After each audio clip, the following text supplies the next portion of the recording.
Ich begrüße euch ganz herzlich zu unserem Livestream von VIP German Dog und ich hoffe, es klappt alles. Ihr seht mich und ihr hört mich. Die Plattform Vimeo hatte eben eine technische Störung, also ja, aber ich glaube, jetzt sind wir da. Vielleicht ist die Verspätung etwas größer als sonst, ich weiß nicht. Auf jeden Fall mache ich mal weiter. Heute ist das Thema ein hundsgewöhnlicher Samstag, also ein ganz gewöhnlicher Samstag, so wie fast jeder Samstag. Und bevor wir in die Geschichte starten, möchten wir zusammen wiederholen, was wir zum letzten Mal gemacht haben. Ich schreibe vielleicht mal.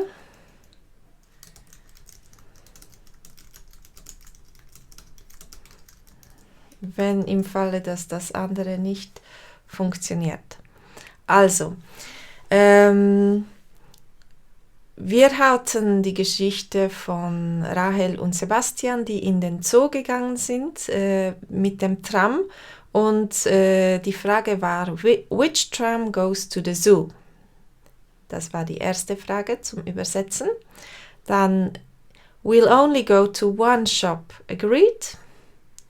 Das war, als sie einen Abstecher gemacht haben in die Bahnhofstraße, um einkaufen zu gehen. Und dann sind sie zu spät beim Zoo.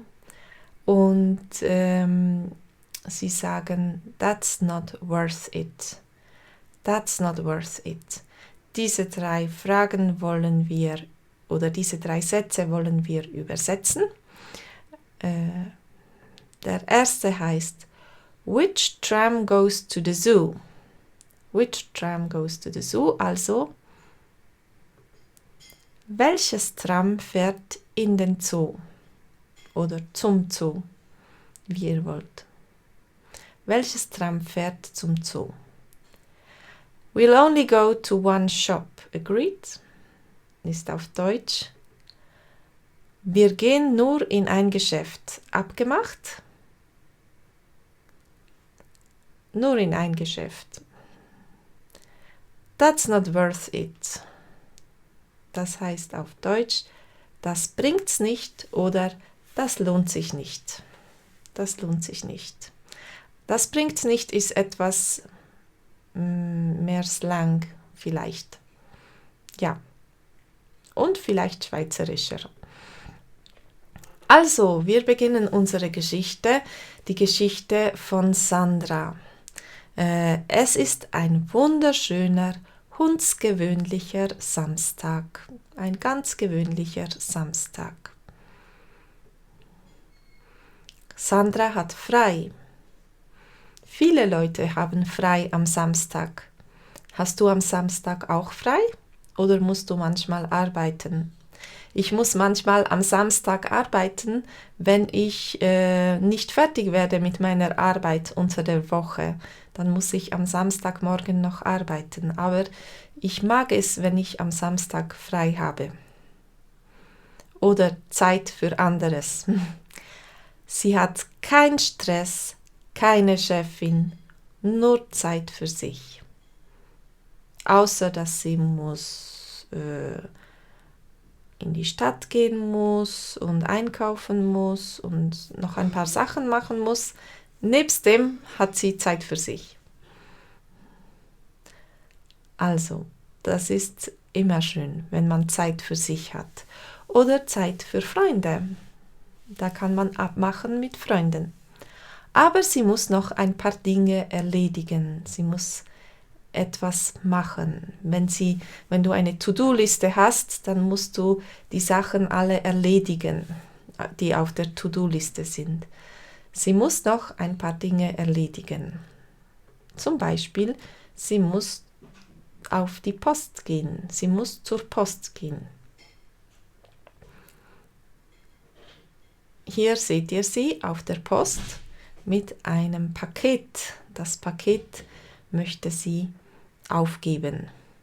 Guten Tag, ich möchte ein Paket nach Amerika aufgeben. Da bekommt jemand Post aus der Schweiz. Ich möchte ein Paket nach Amerika aufgeben. Was ist wohl in diesem Paket? Priorität oder normal?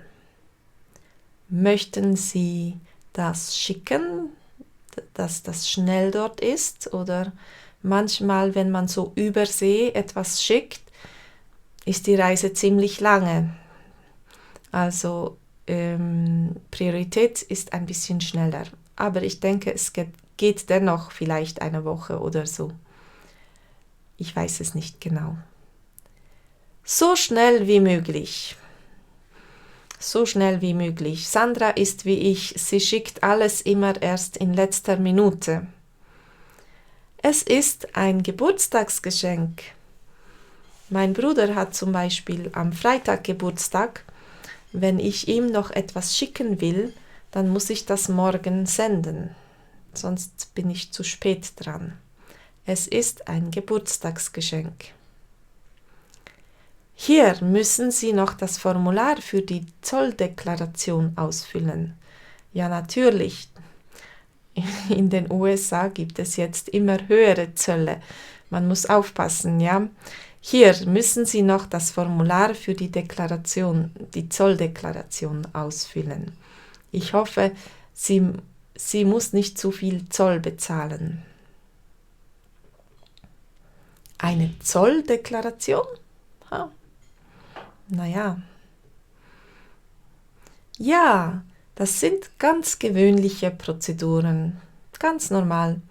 Wenn man ein Paket ins Ausland schickt, muss man darauf schreiben, auf dieser Zolldeklaration, was es ist und wie viel Wert es hat und so weiter. Und dann verrät man dem Empfänger schon, was da kommt. Das ist keine Überraschung mehr. I'd like to send a package to America. Wir wiederholen. Ich möchte ein Paket. Der Rest könnt ihr übersetzen. You'll need to fill out the Customs Declaration Form. Das ist der zweite Satz, den wir suchen. Auf Deutsch natürlich. Und die Frage ist, was machst du an einem ganz gewöhnlichen Samstag? Vielleicht ausschlafen. Dieser Mann sieht aus, als könnte er Schlaf gebrauchen. I'd like to send a package to America. Ich möchte ein Paket nach Amerika aufgeben oder auch schicken. Ich möchte ein Paket schicken oder einen Brief schicken. We'll need to find out or fill out the Customs Declaration Form. Hier müssen Sie noch das Formular für die Zolldeklaration ausfüllen oder das Zolldeklarationsformular ausfüllen. Genau, das ist ein bisschen Arbeit. Man muss etwas schreiben. Man muss den Empfänger draufschreiben, der Absender muss drauf sein, also dein Name und deine Adresse, dann der Inhalt, was im Paket ist. Du kannst es auch versichern. Wenn das ganz etwas Kostbares ist, kannst du das Paket auch versichern. Also, du kannst immer noch schreiben, was du an einem ganz gewöhnlichen Samstag machst. Und wir fahren weiter mit unserer Geschichte. Sandra geht zur Bäckerei. Guten Tag, ich möchte 6 Brötchen und 5 Croissants, bitte. In der Schweiz würden wir Gipfel sagen. Gipfelchen oder Gipfeli. Guten Tag, ich möchte 6 Brötchen und 5 Croissants, bitte. Croissant, das kommt vom Französischen natürlich und wir lieben Croissant. Guten Tag, ja natürlich. 6 Brötchen und 5 Croissants. Sonst noch etwas? In der Bäckerei hat es immer viele gute Sachen und ich habe immer schwer zu entscheiden, was ich noch möchte. Meistens kaufe ich dann nichts, weil ich sonst zu viel esse. Aber vielleicht hatte Sandra noch kein Frühstück. Vielleicht ist sie am Morgen früh aus dem Haus gegangen, damit sie schneller fertig ist und alles erledigt hat und mehr Zeit für sich hat. Also sie kauft ein Schokobrötchen. Ja, ein Schokobrötchen bitte. Tönt gut. Das müssen Sie nicht einpacken. Das kommt nicht mit in die Tüte. Ich esse es gleich. Ich habe Hunger. Ich esse es jetzt. Ich esse es gleich. Das macht 15,80 Franken bitte. Also sie bezahlt, ich weiß nicht genau wie, wir sehen das nicht, bald sie bar oder bald bezahlt sie mit ihrem Handy oder mit ihrer Karte. Es gibt verschiedene Möglichkeiten. Danke, einen schönen Tag noch. Ja, der Tag hat schon angefangen, aber ich wünsche dir noch einen schönen Tag. Danke gleichfalls. Danke gleichfalls. Wir wiederholen. I'd like 6 bread rolls and 5 croissants, please. Und you don't need to pack it. You don't need to pack it. Genau. Diese 2 Sachen suchen wir und dann haben wir noch eine Frage. Gehst du oft in die Bäckerei oder kaufst du dein Brot im Supermarkt? Wo kaufst du Brot? Oder vielleicht machst du es gleich selber zu Hause. Vielleicht bist du ein Bäcker oder eine Bäckerin. I'd like 6 bread rolls and 5 croissants, please. Das ist auf Deutsch. Ich habe am falschen Ort gedrückt. Ich möchte 6 Brötchen und 5 Croissants, bitte. You don't need to pack it.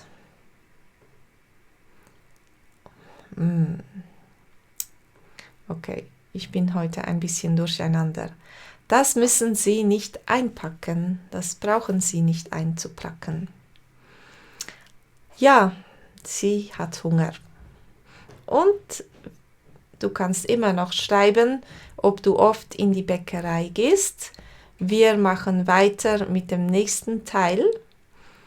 Ein Tourist schaut auf sein Handy. Ein Tourist ist unterwegs in Brig. Vielleicht will er in die Berge fahren mit dem Zug. Okay, super, Asen, es funktioniert. Ich bin glücklich. Ich wusste nicht, ob ich einfach spreche und das alles nicht funktioniert.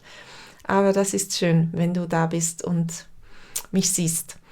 Also, ein Tourist schaut auf sein Handy. Oh je, was ist da passiert? Er sieht nicht sehr glücklich aus. Der Akku ist leer.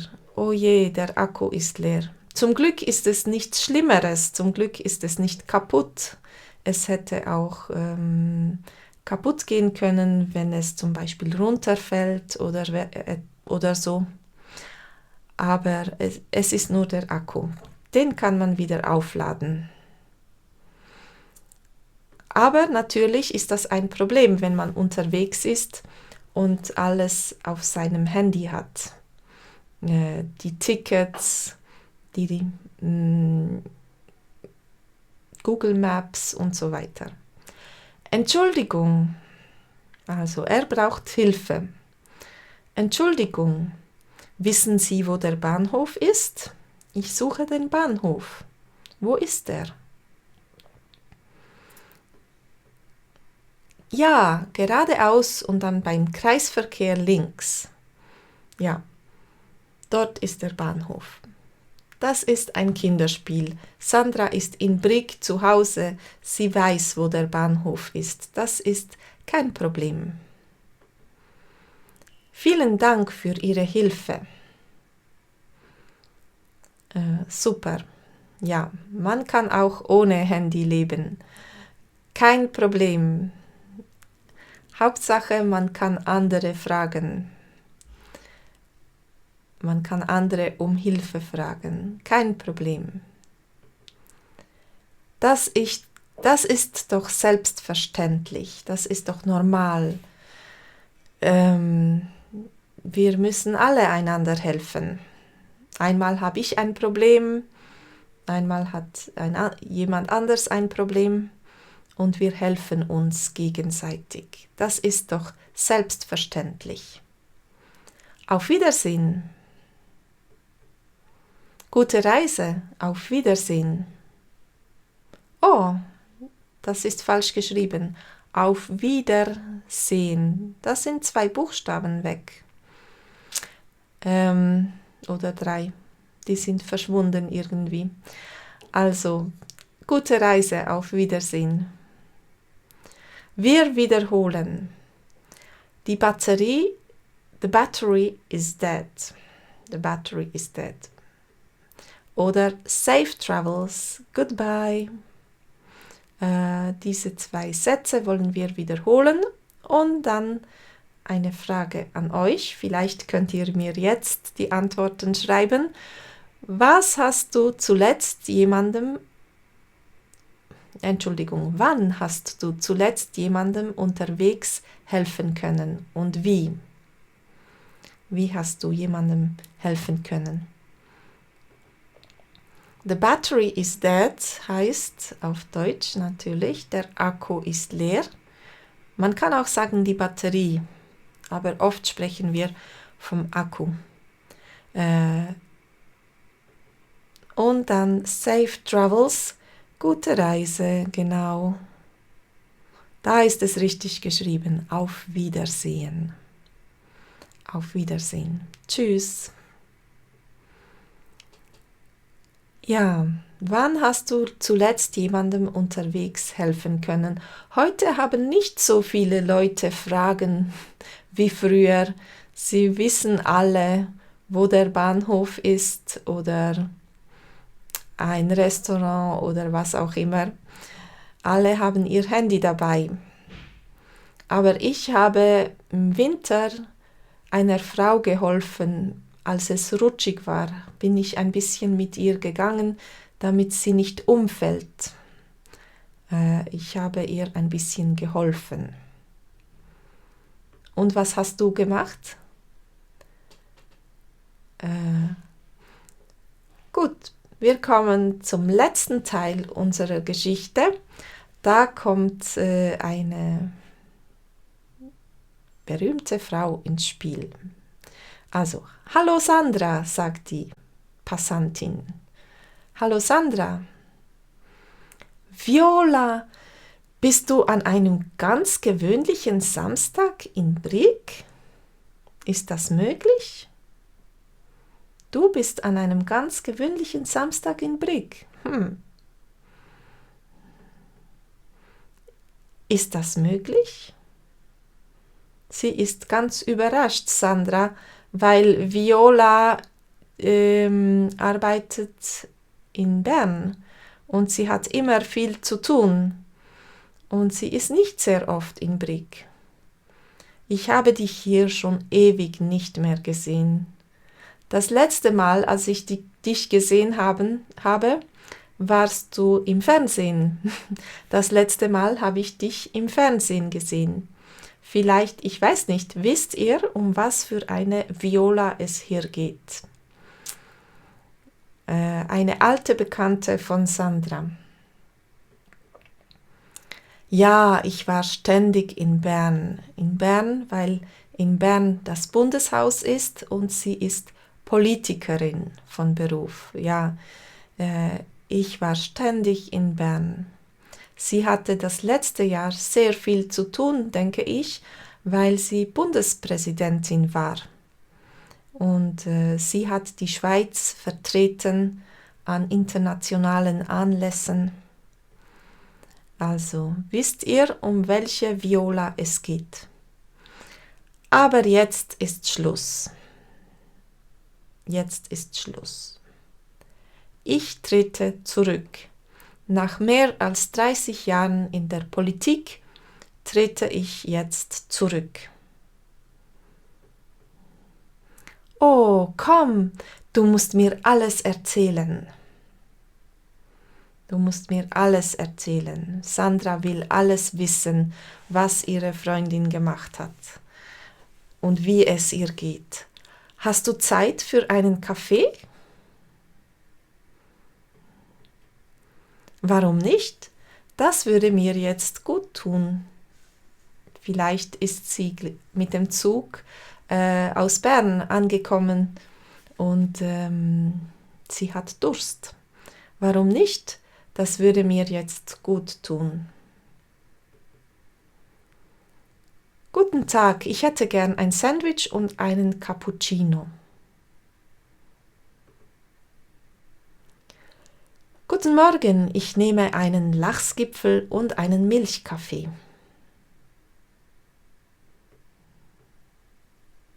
Was würdest du jetzt bestellen im Restaurant? Würdest du auch etwas essen oder nur etwas trinken? Kommt gleich. Einen Moment bitte. Guten Appetit. Guten Appetit. Vielen Dank. Das ist vielleicht so ein Café. Sie haben kein großes Menü, aber so kleine Snacks zum Essen. Vielen Dank. Also sag, wirst du jetzt pensioniert? Die zwei Frauen tauschen sich aus. Die zwei Frauen, sie müssen vielleicht etwas nachholen. Wie wir so sind, wir Frauen, wir mögen miteinander sprechen. Wir reden immer viel, vielleicht ein bisschen anders als die Männer, wer weiß. Aber dieses Gespräch können wir jetzt nicht mehr verfolgen, weil unsere Zeit langsam um ist. Wir wiederholen noch einmal. Ihr könnt euch dieses Gespräch ausdenken, wie es weitergehen würde. I haven't seen you in ages. I haven't seen you in ages. Was ist das auf Deutsch? Und do you have time for a coffee?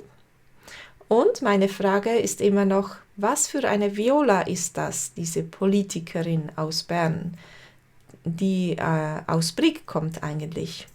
Sie wird im März zurücktreten, als sie war Bundespräsidentin letztes Jahr. Sie heißt Viola Amherd, kommt aus dem Wallis, aus Brig. Und ja, genau, Assen, du hast schon die Antwort bereit. I haven't seen you in ages ist, ich habe dich hier schon ewig nicht mehr gesehen. Wow, super. Ich habe dich hier schon ewig nicht mehr gesehen. Hast du Zeit für einen Kaffee? Super. Hast du Zeit für einen Kaffee? Ja, genau, Assen, das ist gut. Und wir kommen zu unseren Fragen, die wir dann auch besprechen wollen im Zoom-Treffen.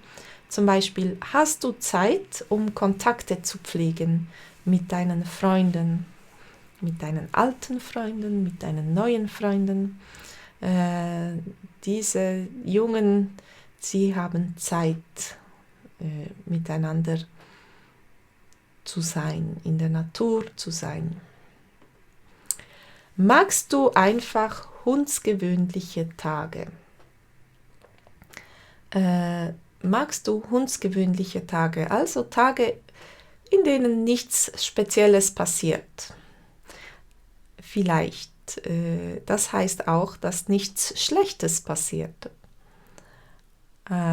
Magst du solche Tage oder findest du sie langweilig?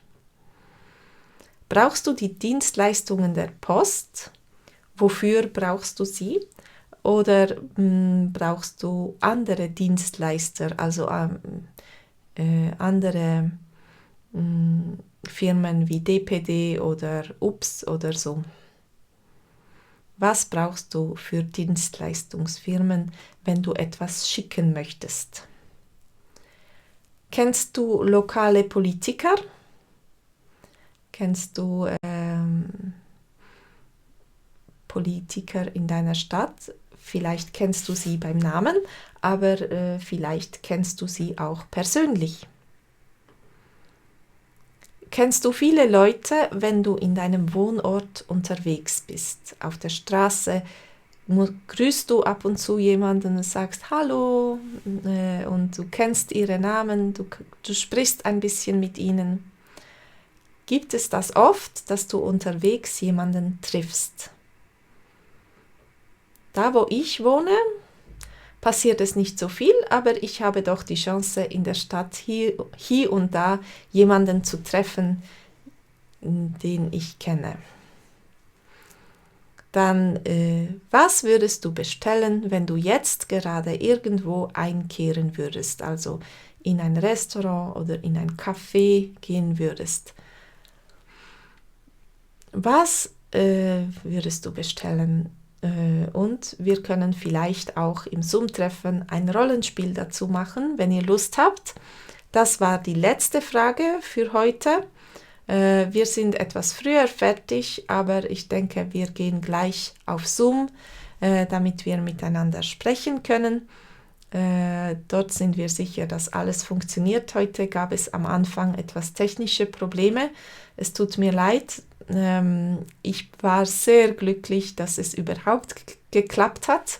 Am Anfang hatte ich Angst, dass wir gar nicht online gehen können, weil der Streaming-Service nicht funktioniert hat, aber wir haben Glück, also schön seid ihr da. Bis bald im Zoom-Treffen und eine schöne Woche. Macht's gut. Auf Wiedersehen. Tschüss.